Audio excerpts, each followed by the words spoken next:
Hi everyone, my name is Margaret Juryn, and in this presentation, I'll walk through some of the research that I did this summer with the Autism Research Center as a ward student.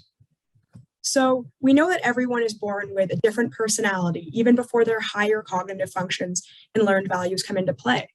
There are distinct ways that a person consistently feels and behaves throughout their life.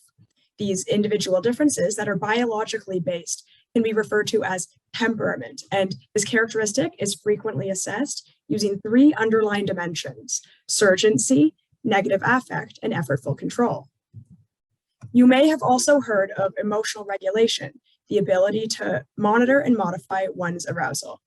In the commonly used Emotional Dysregulation Index, EDI, there are two subscales for which manifestations of a child's dysregulation can be assessed: reactivity and dysphoria. Emotional regulation is usually viewed functionally and is often assessed based on behavioral responses. The question that we looked to answer was this: is there an association between the temperament profiles and the emotional regulation capabilities of children with ASD?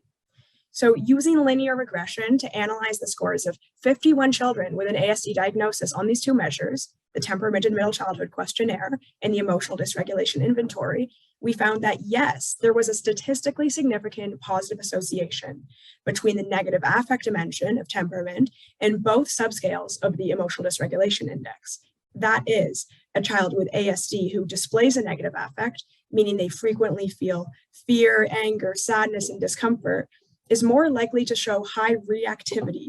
So that's intense and rapidly escalating emotional reactions, and dysphoria, reactions displaying sadness or nervousness. So why is this important, and how does it apply to research and treatment of clients happening here at Holland Bloorview? These results allow us to identify that a biologically based characteristic seen from very early life, negative affect, is correlated with emotional dysregulation manifestations later on. And this could help inform treatments and interventions for children with ASD that acknowledges the linkages between their nature and behaviors they may display, and could help parents and caregivers understand these associations. So if you want to learn more about temperament and emotional dysregulation in children with ASD, I welcome you to come visit my poster, number 1, and ask me any questions that you may have.